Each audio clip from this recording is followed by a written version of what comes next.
안녕하세요, 여러분. 든든한 건강친구 TV입니다. 오늘도 여러분의 건강한 일상을 위해 찾아왔습니다. 요즘 날씨가 변덕스럽죠? 아침 저녁으로 선선해지면서 많은 분들이 콧물이 나고 재채기가 나온다고 호소하십니다. 감기인가 싶어서 약을 먹어도 나아지지 않고 또 며칠 지나면 똑같은 증상이 반복되는 경험, 혹시 여러분도 해보신 적 있으신가요?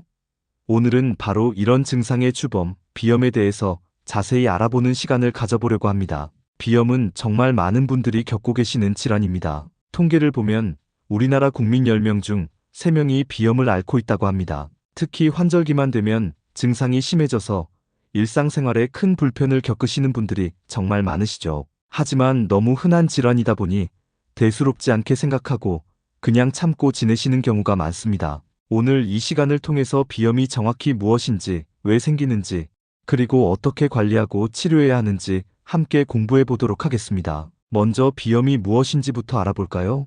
비염이라는 단어를 한자로 풀어보면 코비자에 염증 염자를 쓰는데요. 말 그대로 코 안쪽의 점막에 염증이 생긴 상태를 말합니다. 우리 코 안쪽은 점막이라는 부드러운 조직으로 덮여 있는데 이 점막이 여러 가지 원인에 의해서 부어오르고 염증이 생기면서 각종 불편한 증상들이 나타나게 되는 것이죠. 그런데 이 비염도 종류가 여러 가지가 있습니다. 크게 나누면 알레르기성 비염과 비알레르기성 비염으로 구분할 수 있습니다. 알레르기성 비염은 말 그대로 알레르기 반응 때문에 생기는 비염입니다. 우리 몸의 면역 체계가 특정 물질을 적으로 인식해서 과도하게 반응하면서 염증이 생기는 것인데요.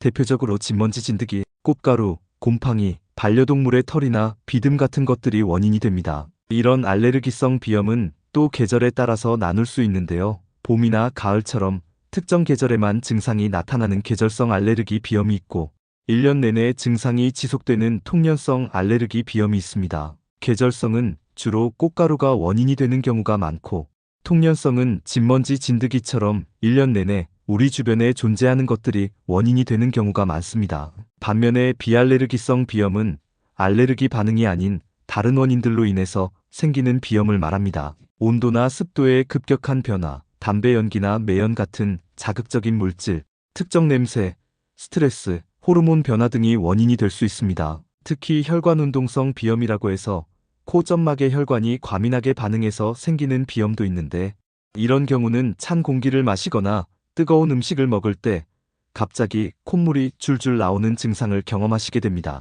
그리고 비염을 기간에 따라서도 분류할 수 있습니다. 급성 비염은 주로 감기 바이러스에 의해서 생기는 경우가 많은데 보통 일주일에서 열흘 정도 지나면 자연스럽게 좋아집니다. 하지만 만성 비염은 증상이 3개월 이상 지속되는 경우를 말하는데 이렇게 되면 단순히 참고 넘길 수 있는 문제가 아니라 적극적인 치료와 관리가 필요한 상태가 됩니다. 자, 그러면 비염이 왜 생기는 걸까요? 원인을 좀 더 자세히 들여다보겠습니다. 알레르기성 비염의 가장 흔한 원인은 진먼지 진드기입니다. 진먼지 진드기는 눈에 보이지 않는 아주 작은 벌레인데요. 우리 집 침구, 카펫, 소파, 커튼 등 천으로 된 제품들에 많이 서식합니다. 특히 따뜻하고 습한 환경을 좋아하기 때문에 우리나라처럼 여름에 습도가 높은 곳에서는 더 잘 번식하게 됩니다. 이 진드기의 사체나 배설물이 우리 코로 들어오면 알레르기 반응을 일으키는 것이죠. 두 번째로 흔한 원인은 꽃가루입니다. 봄에는 나무 꽃가루,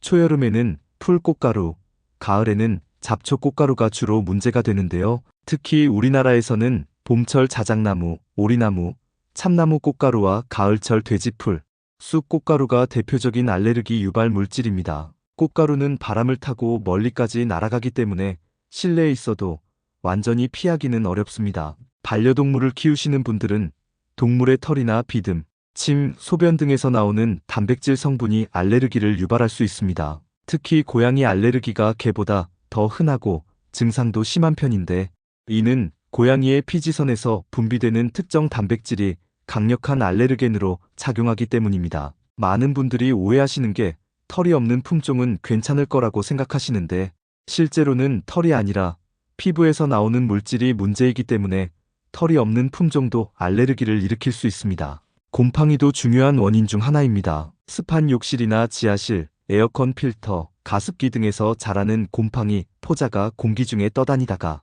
우리 코로 들어오면 알레르기 반응을 일으킵니다. 특히 장마철이나 습도가 높은 시기에 곰팡이로 인한 비염 증상이 악화되는 경우가 많습니다. 비알레르기성 비염의 원인도 살펴보겠습니다. 가장 흔한 원인 중 하나가 바로 온도와 습도의 변화입니다. 요즘처럼 환절기에 아침 저녁으로 일교차가 크거나 더운 여름날 에어컨이 강하게 틀어진 실내에 들어갈 때, 또는 추운 겨울날 따뜻한 실내에서 찬 바깥으로 나갈 때 갑자기 콧물이 줄줄 흐르는 경험을 해보셨을 겁니다. 이것이 바로 혈관운동성 비염의 전형적인 증상입니다. 담배 연기, 매연, 향수, 페인트 냄새, 화학약품 같은 자극적인 물질들도 코점막을 자극해서 비염을 유발합니다. 특히 간접흡연은 비염 환자들에게 정말 좋지 않은데요. 담배 연기에 포함된 수천 가지의 화학물질들이 코점막을 직접적으로 손상시키고 염증을 악화시킵니다. 비염이 있으신 분들은 반드시 금연을 하셔야 하고 간접흡연도 최대한 피해야 합니다. 스트레스와 과로도 비염을 악화시키는 요인입니다. 우리 몸이 스트레스를 받으면 면역체계의 균형이 깨지고 염증 반응이 더 쉽게 일어나게 됩니다. 실제로 시험 기간이나 중요한 업무로 스트레스를 많이 받는 시기에 비염 증상이 심해지는 경우를 흔히 볼 수 있습니다. 또한 임신이나 갱년기처럼 호르몬 변화가 있을 때도 비염이 생기거나 악화될 수 있습니다. 특히 임신 중에는 에스트로겐 호르몬의 증가로 코점막이 붓고 콧물이 나는 임신성 비염을 경험하는 산모들이 많습니다. 이런 경우는 보통 출산 후 자연스럽게 좋아집니다. 이제 비염의 증상에 대해서 알아보겠습니다. 비염의 4대 증상이라고 하면 콧물, 재채기, 코막힘, 코 가려움입니다. 먼저 콧물은 비염의 가장 흔한 증상인데요. 알레르기성 비염의 경우 맑고 물처럼 흐르는 콧물이 주로 나옵니다. 마치 수도꼭지를 틀어놓은 것처럼 줄줄 흐르는 경우도 있어서 휴지를 손에서 놓을 수가 없게 됩니다. 반면에 감염이 동반되거나 만성화된 경우에는 노란색이나 녹색을 띠는 끈적한 콧물이 나올 수 있습니다. 재채기는 주로 연속적으로 나타나는 것이 특징입니다. 한 번에 그치는 게 아니라 서너 번, 많게는 10번 이상 연속으로 나오는 경우도 있습니다. 특히 아침에 일어났을 때나 알레르기 물질에 노출되었을 때 심하게 나타나는데, 이렇게 재채기를 심하게 하다 보면 배에 힘이 들어가서 배가 아프거나 심지어 허리가 아플 수도 있습니다. 코막힘은 비염 환자들이 가장 괴로워하는 증상 중 하나입니다. 한쪽이 막혔다가 누우면 반대쪽이 막히는 교대성 코막힘을 경험하시는 분들이 많으신데요. 이는 코 점막이 부어서 공기가 지나가는 통로가 좁아지기 때문입니다. 코막힘이 심하면 입으로 숨을 쉬게 되는데, 이렇게 되면 목이 건조해지고 목이 자주 아프게 됩니다. 또한 밤에 잠을 잘 때도 코막힘 때문에 자주 깨거나 코골이가 심해져서 수면의 질이 떨어지게 됩니다. 코 가려움도 알레르기성 비염의 특징적인 증상입니다. 코 안쪽이 간질간질하고 가려워서 자꾸 코를 비비거나 후비게 되는데, 특히 어린 아이들의 경우 코를 자주 만지작거리거나 손바닥으로 코를 위로 밀어 올리는 행동을 반복하는 모습을 볼 수 있습니다. 이런 행동을 오래 하다 보면 코 위쪽에 가로로 주름이 생기기도 합니다. 이런 주요 증상 외에도 2차적인 증상들이 있습니다. 후비루라고 해서 콧물이 목 뒤로 넘어가는 증상이 있는데요. 이것 때문에 목에 가래가 낀 것처럼 느껴지고 자꾸 기침을 하게 됩니다. 또한 목소리가 변하거나 목이 아픈 증상도 동반될 수 있습니다. 코가 막히면 뇌로 가는 산소 공급이 원활하지 않아서 두통이나 얼굴에 압박감을 느끼는 경우도 많습니다. 특히 이마나 양볼, 코 주변에 무겁고 묵직한 느낌이 들고 고개를 숙이면 증상이 더 심해지기도 합니다. 집중력 저하와 피로감도 비염의 흔한 증상입니다. 코막힘으로 인해 수면의 질이 떨어지고 밤새 입으로 숨을 쉬다 보니 아침에 일어나도 개운하지 않고 피곤함을 느끼게 됩니다. 낮에도 머리가 무겁고 집중이 안 되어서 업무나 학업에 지장을 받게 되죠. 특히 학생들의 경우 비염으로 인한 집중력 저하가 학업 성적에까지 영향을 미칠 수 있습니다. 눈 증상도 동반되는 경우가 많습니다. 눈이 가렵고 충혈되며 눈물이 나는 알레르기성 결막염이 비염과 함께 나타나는 것인데요. 이를 비결막염이라고 부릅니다. 눈밑이 검게 변하는 알레르기 샤이너라는 증상도 나타날 수 있는데, 이는 코 점막의 우렬로 인해 눈 주변의 혈액순환이 나빠지면서 생기는 현상입니다. 그럼 이제 일상생활에서 비염을 관리하는 방법에 대해 말씀드리겠습니다. 가장 중요한 것은 환경관리입니다. 진먼지 진드기를 줄이기 위해서는 침구류를 일주일에 한 번 이상 55도 이상의 뜨거운 물로 세탁하는 것이 좋습니다. 베개와 이불은 진드기 방지 커버를 씌워서 사용하시면 도움이 됩니다. 카펫이나 두꺼운 커튼은 가능하면 치우시고 소파도 천 소파보다는 가죽 소파가 진드기 관리에 유리합니다. 실내 습도는 50% 전후로 유지하는 것이 좋습니다. 너무 건조해도 코 점막이 마르고 자극을 받지만 습도가 너무 높으면 진먼지 진드기와 곰팡이가 번식하기 좋은 환경이 됩니다. 특히 장마철에는 제습기를 사용해서 습도를 관리하고 환기를 자주 시켜주는 것이 중요합니다. 공기청정기 사용도 도움이 됩니다. 헤파 필터가 장착된 공기청정기를 사용하면 진먼지 진드기, 꽃가루, 곰팡이, 포자 등을 걸러낼 수 있습니다. 다만 필터를 정기적으로 교체하지 않으면 오히려 오염된 공기를 내뿜게 되므로 관리가 중요합니다. 꽃가루 알레르기가 있으신 분들은 꽃가루가 많이 날리는 시기에 외출을 자제하시고 외출 시에는 마스크와 안경을 착용하시는 것이 좋습니다. 외출 후에는 옷을 털고 들어오시고 바로 샤워를 해서 몸에 묻은 꽃가루를 씻어내는 것이 좋습니다. 특히 머리카락에 꽃가루가 많이 묻기 때문에 꼭 머리를 감고 주무시기를 권합니다. 반려동물 알레르기가 있는 경우에는 안타깝지만 반려동물과의 접촉을 피하는 것이 가장 확실한 방법입니다. 하지만 이미 키우고 있는 경우 쉽게 결정할 수 있는 문제가 아니죠.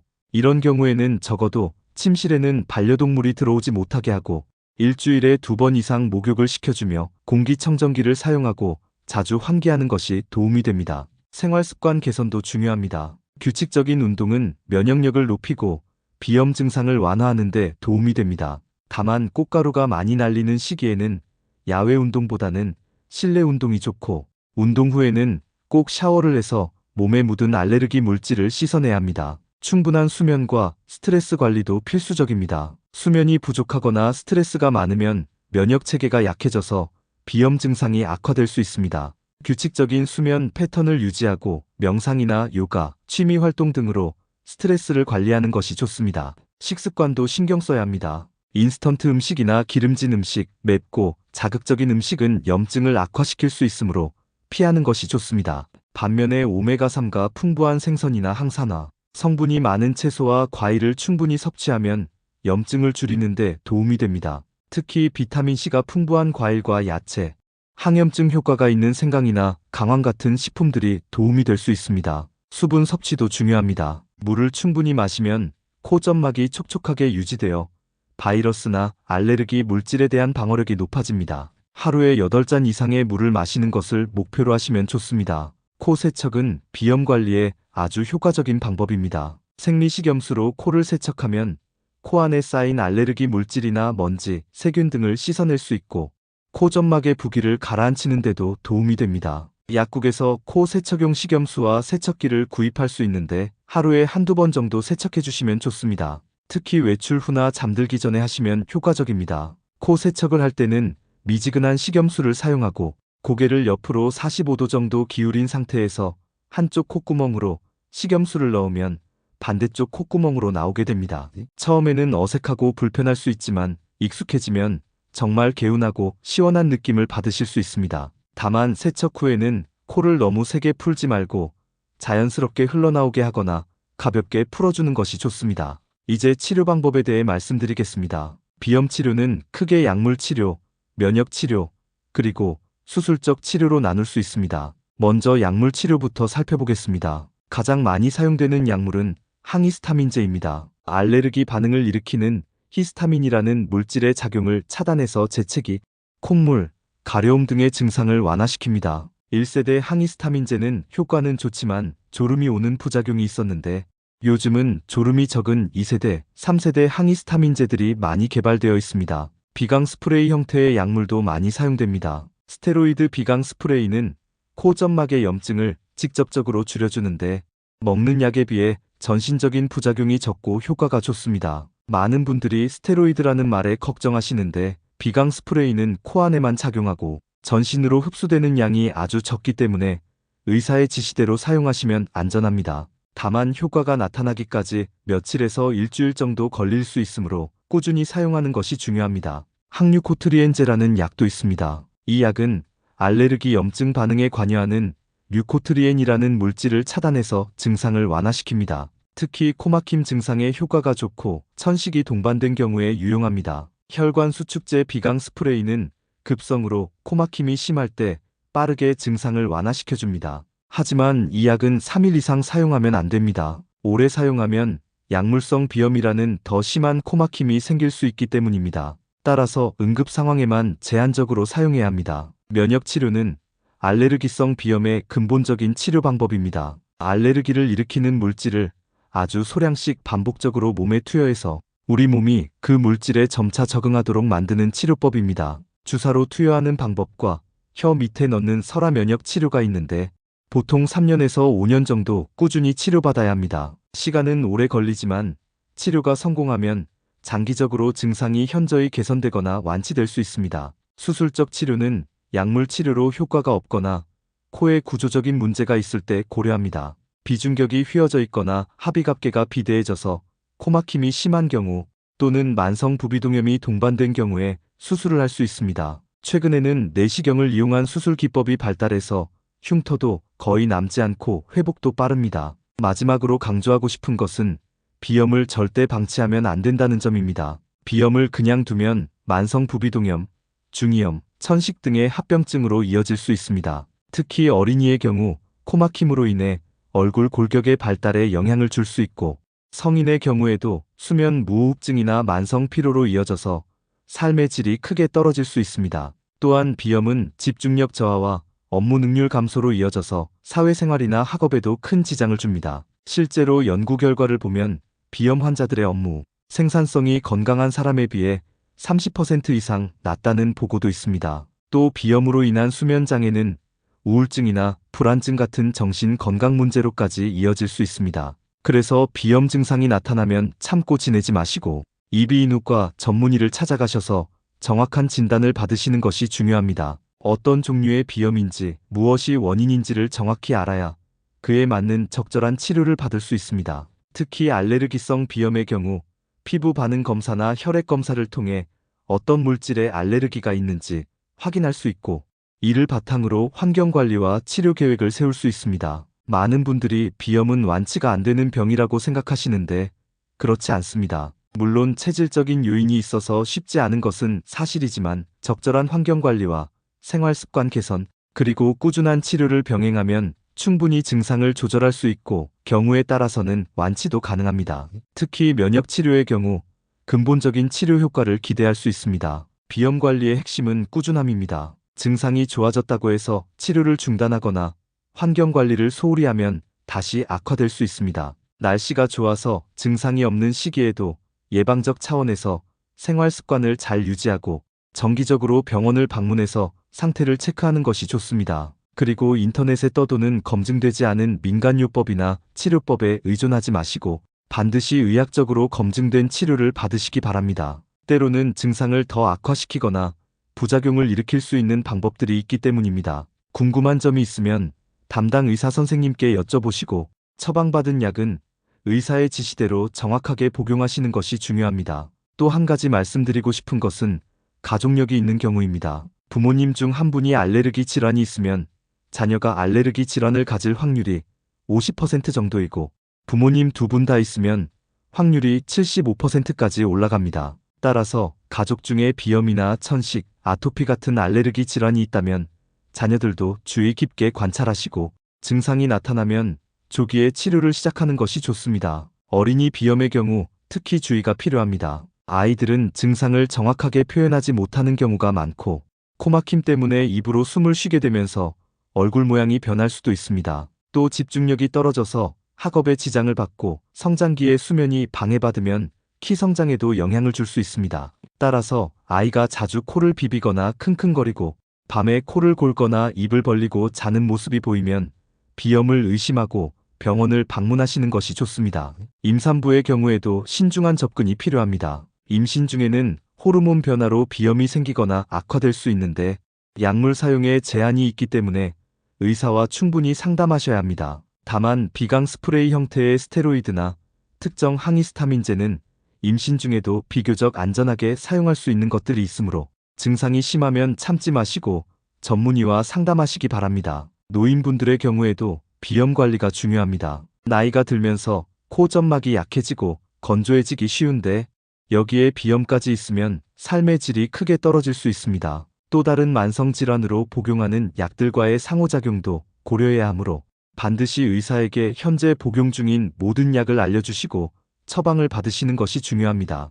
계절별로도 주의사항이 있습니다. 봄철에는 꽃가루 알레르기가 기승을 부리므로 외출을 자제하고 창문을 닫고 공기청정기를 사용하는 것이 좋습니다. 여름에는 에어컨 사용으로 인한 온도 차이와 곰팡이 문제를 주의해야 합니다. 에어컨 필터를 자주 청소하고 실내 온도를 너무 낮게 설정하지 않는 것이 좋습니다. 가을에는 다시 꽃가루와 진먼지 진드기가 문제가 되고 겨울에는 실내가 건조해지므로 적절한 습도 유지가 중요합니다. 직업적으로 특정 물질에 노출되는 환경에서 일하시는 분들도 주의가 필요합니다. 화학약품, 먼지, 꽃가루 등에 장시간 노출되면 직업성 비염이 생길 수 있는데 이런 경우에는 마스크 착용 같은 개인 보호 장비를 철저히 사용하시고 작업장의 환기를 잘 시키는 것이 중요합니다. 증상이 심하면 작업 환경 개선이나 직무 전환도 고려해야 할 수 있습니다. 마지막으로 비염 환자분들께 희망의 메시지를 전하고 싶습니다. 비염은 분명 불편하고 힘든 질환이지만 절대 혼자가 아니라는 것을 기억하십시오.